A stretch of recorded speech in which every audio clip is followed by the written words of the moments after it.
Hey, welcome back. Nick Man TV. Today, we breaking down the top game of the week from the Nick Man TV. Florida State taking down number 8 Alabama with my guy Nome G. What's What's going going on? on? What's going Mm, on, y'all? not much, brother, not much. Big time game. We were talking about it a little earlier though. You know what I'm saying? Alabama coming in ranked number 8. Florida State coming off that bad season they had a year ago. You know what I'm saying? Mike Norvell might end up. He was seeming like he was going to be on a hot seat coming into this season if he hadn't turned it around.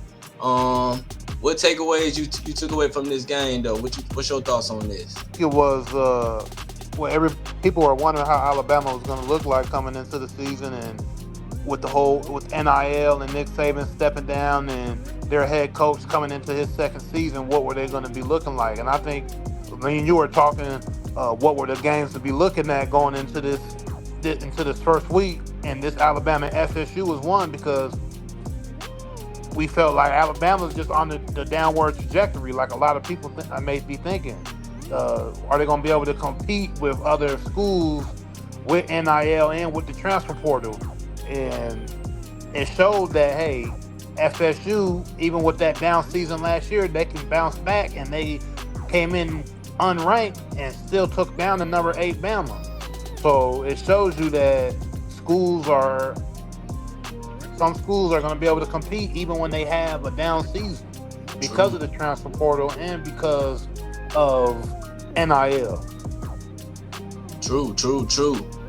And like you said, even from looking at the game yesterday, like we said, we used to the history of Alabama being able to run power on all their opponents. You know what I'm saying? And yesterday, the way it was looking, I mean, what's his name, Kellen DeBoer, coming from what it was, Washington. You know, he's trying to implement some of that finesse in their zone running. You know what I'm saying, with this team though. But they used to running with power.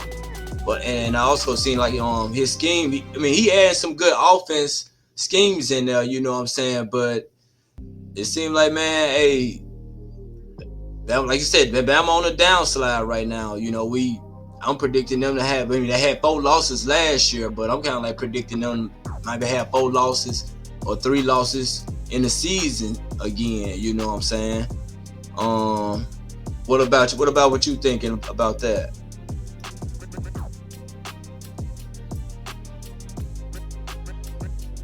If you talking right now, Noam, I can't hear you though, brother. Oh There yeah, you go. there's a lot of people in the SEC in their conference that can definitely, whoever they're going up against has a chance to beat them. As you see with FSU yesterday, they're not even ranked. So what True. happens when they're going up against people that are actually ranked, that have just as good recruits, and they're going to be ready to play in that SEC conference, and we already know how close and how tight that is. Obviously, Bama always dominated that conference during conference play, but I mean, Ole Miss is going to be ready. Tennessee's going to be ready. There's going to be a lot of people out there that are going to be ready to play them in conference play, and they're not just going to run over anybody after what you saw yesterday. True.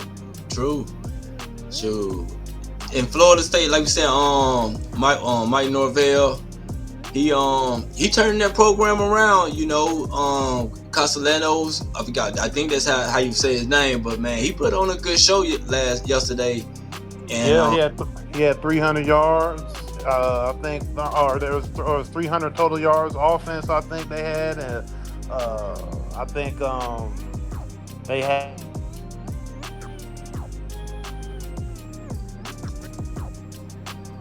I think he had 152 yards true. passing, I believe. I think he had a touchdown in there. So I mean, yeah, man, he had some good running plays. He obviously knows. He had some talk about Bama on the off season, Hmm. saying that that they were gonna get him, and a lot of people were kind of looking at him funny for it. But he came out and he backed it up. True. True. Yeah. Like you say, he did have like 250 some yards passing and stuff. I don't think he had a throwing touchdown, but he had like maybe two running touchdown or three. You know what I'm saying?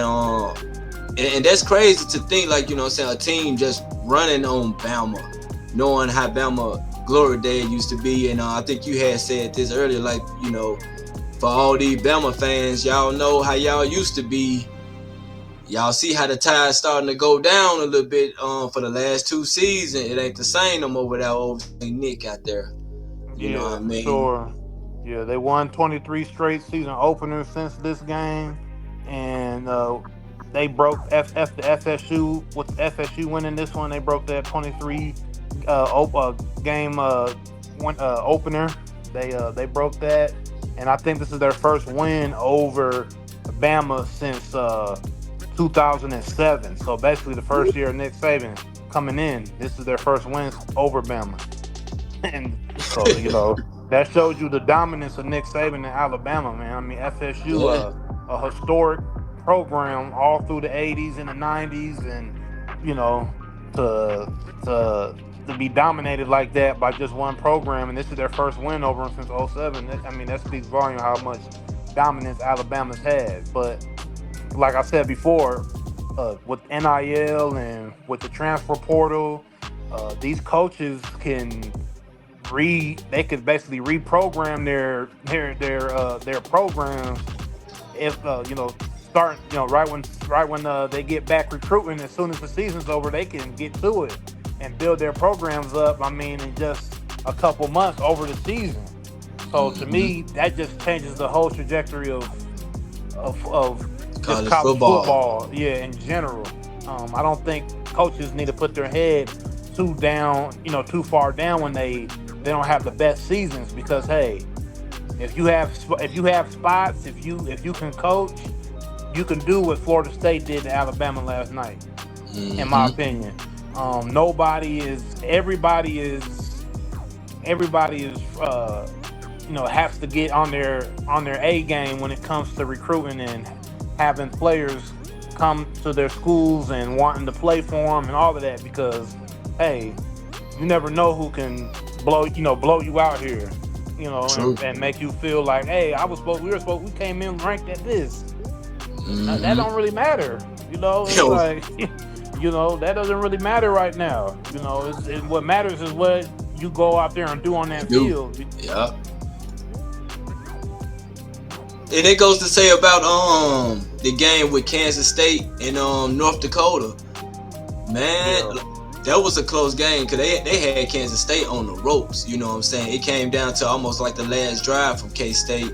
But yeah, man, North Dakota put up a great fight up against Kansas State, and Kansas State supposed to been, like saying, wipe the board with these type of teams that you paying to play. You know what I'm saying? Just to try to fill your team out. You know what I'm saying? Although this is your second week, so hey, it's not looking good for Kansas State. But like you said, hey, these small schools can be getting like look maybe a 3 stars, and they put all these guys together because hey, things can happen. And I believe North Dakota quarterback gonna be on the market next year too. I forgot his yeah. name though, but he played great. But Exactly. And see, just like you said, he has a great opening game. If he ends up consistent throughout the season, bigger schools are gonna come knocking. And then mm-hmm, boom, he could end up somewhere where they really needed a quarterback going into next year, and he blows up with that team, and that team goes far. So, yeah, I think this is just the Alabama and Florida State game is it's just like it's an example of what we have to look forward to in college football. Um, Teams, schools, as long as they are focused and really want to get out there and win, you never know who could end up in that top five, top 10 by the end of the season. true. Every year. Uh, So Alabama fans had something to say about this game. Oh yeah, man. I mean that just sums up how they're feeling. Their dominance is tanking. It seems like, and it shows you the culture of college football, and we not really the parody of it. I should say where you never know who will take out who on a weekly basis. Now we always know there's always been upsets in college football even before all this, but Mm-hmm. it's just gonna happen that much more with players moving around, people wanting to go places where they feel they're gonna get more opportunity. You're gonna have more fans feeling like this that want to feel like, man, our team's supposed to be number one. Our team's supposed to be winning. How are we losing? We won for so long. We did it for so long. But Mm-hmm. this is why Nick Saban exited when he exited, in my opinion, 2 years ago, because he felt the stock of Alabama, what he's done in Alabama since 2007, it was coming to an end.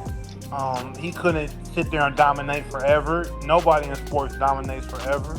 True. And with the rule changes and the way that other college teams were going to be able to compete, because hey, now everybody can fund their schools legally without any backlash or under the table type of stuff that could end up getting your team, blacklisted or whatever. They don't have to worry about that now. So Mm-hmm. now you're like, okay, let me get up. Nick saying like, let me get up out of here. Let me sell my stock. And yeah, I play the background. I'm still here, but I'm not gonna be the face. And let me go. And you saw that with him and Dion when Dion very first went to Colorado, and they had that press conference, and Nick Saban was throwing his salt. He was throwing his little hate. It seemed like a little bit on Dion because he knew that was the beginning of what was to come to college football. Was that face, those guys, those coaches. He can't really come through and be like, where you want to play for, me or Dion? Or you want to go over here? Way more competition. Yeah. So yeah, so that pick we had up, man, that just sums up how a lot of these blue bloods or top schools are gonna be feeling. I think going, these next years, they're gonna feel like that. They're gonna, but hey, I think it's a good thing for college football. It's good that these kids is getting paid, and I like that they're able to move around and go places they feel they're gonna get more opportunity, and it makes it more exciting for the fans. True. True.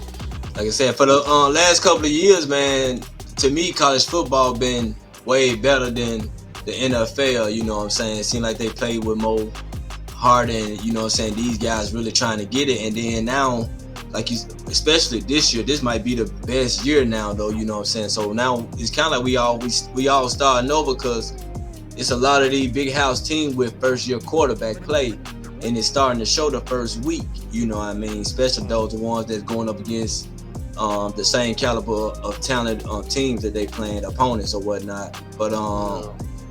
hey, it's gonna be a good season. So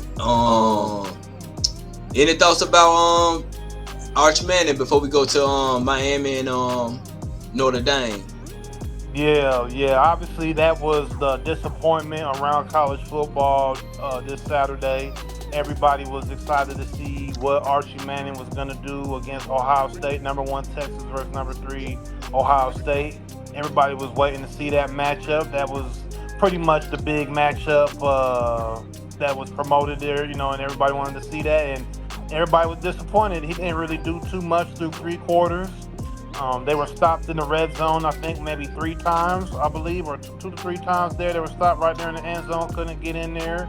Mm-hmm. He just wasn't making too many throws. He just didn't look like what he was hyped to be coming into the season. Obviously, we know he had some sparks there last season. That's why a lot of people were excited to see what he was going to come in to do. We know it's the first game, but definitely was a letdown on his production and what we felt like as college sports fans, college football fans, to see what he was going to actually do out there. He didn't really do a lot. He did finally do something there in the fourth quarter. Yeah. I think he threw a touchdown there in the red zone in the fourth quarter. So he didn't look too bad in some of those drives in the fourth. And then when they were trying to tie it up, not a bad drive when they were trying to tie it up, but it wasn't enough. So True. yeah, obviously it's the first game of the season, like I said, and we're gonna see what he ends up doing the rest of this season. He is a Manning, and we know that the Mannings have that historical name and have two historical NFL Hall of Fame quarterbacks. Uh, and I don't think this obviously does not define what he's going to do going forward, but definitely a disappointing first game for him. True. Yeah, like you saying, week one, I'm quite sure you probably had to knock off the nerves, but hey, this is a tough team that you had to go up against. And then they coming off a championship win last year. So Arch Manning, I mean, yeah, he got to go back and do a little bit of work. I mean, he looked good in some aspects. But it definitely him and Starkey got to get back to the drawing board and things like that because they can't go through the whole season like this. 170 yards total, but like you said, it came down to them late drive where he really got the most of his yards and stuff going. 17 for 30. Hey, yeah, he got some work to do, but Texas, y'all got work to do too. The whole team. Yeah, I mean, exactly. Yes, sir. All right. So, my bad. Go ahead. No, we were talking. Just before we started the show, we were talking. Are these defenses that good, or the offense is just not that great, or what wasn't? And I think we were saying that we don't think that the offenses may just not be as great this year for both Ohio State and Texas. Obviously, we'll see going down the line, but that may be what's going on. They are 1-3. They are both. They both were number. It was number one in the country versus number 3. So, obviously those got that talent will balance each other out. But I just think offensively they both weren't great. True. Me too, though.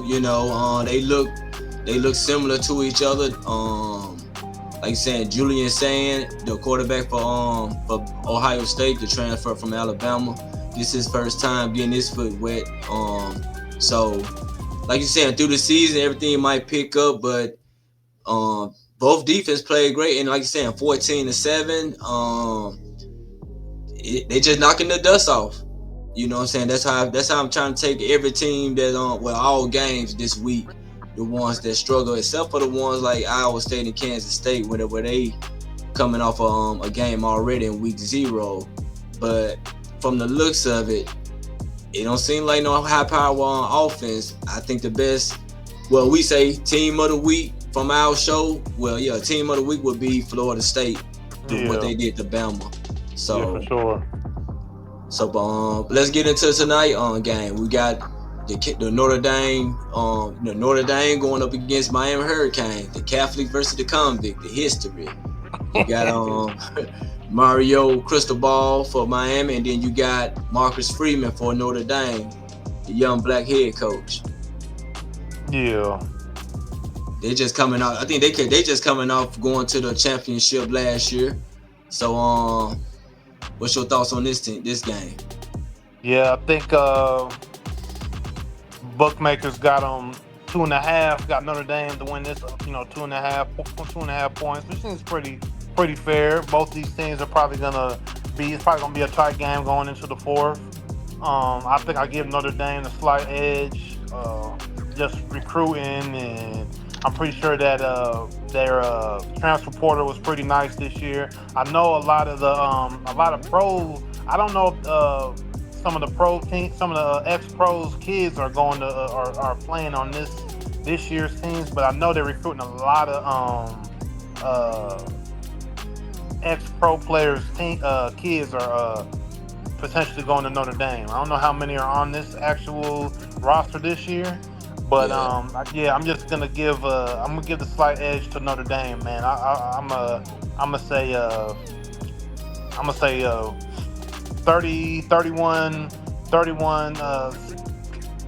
14 Notre Dame. I'm gonna give them a little bit more than the bookmakers is giving them.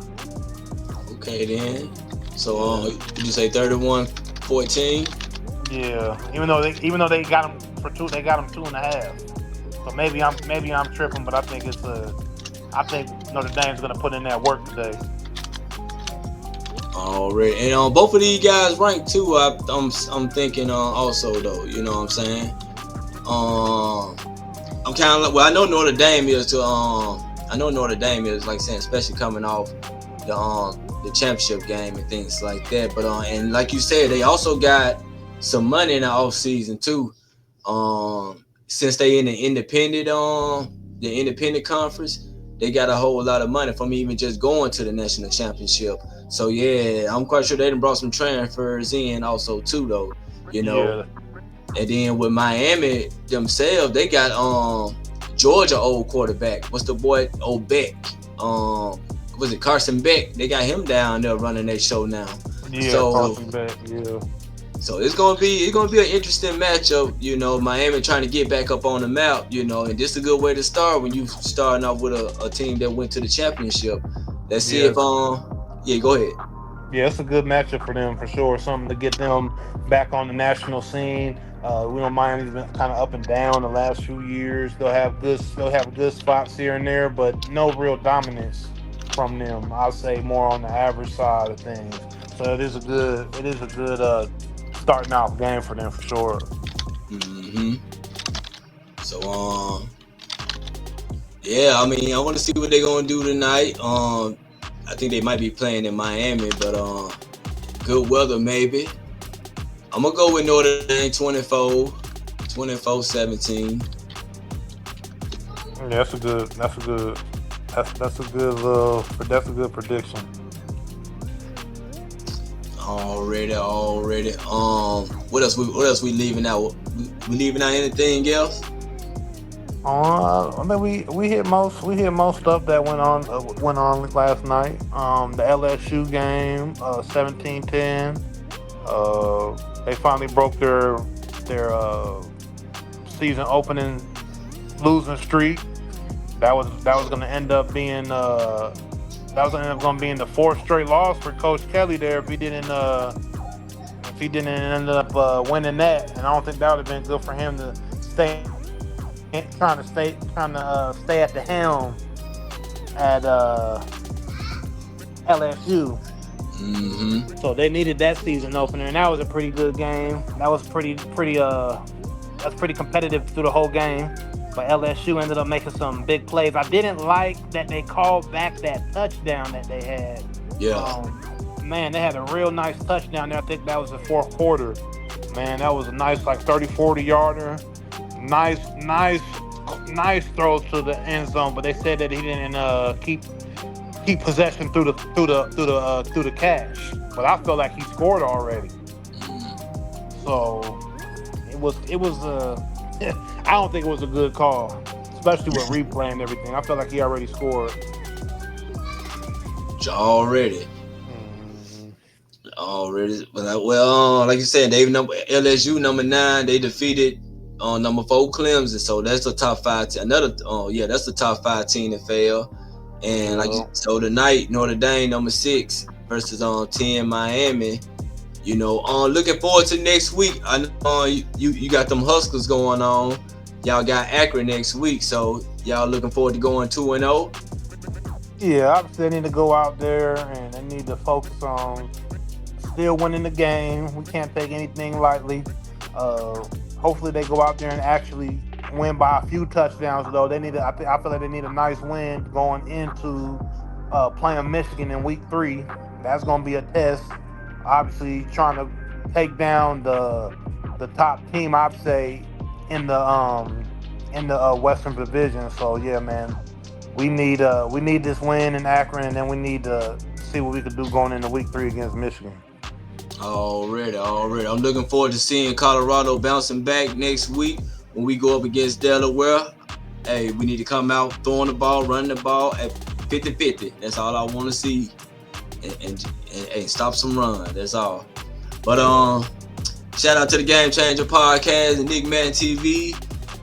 This is our take from the Saturday, the team of the week, Florida State. We're looking forward to next week battles and stuff too, y'all. Y'all have a good one. Peace.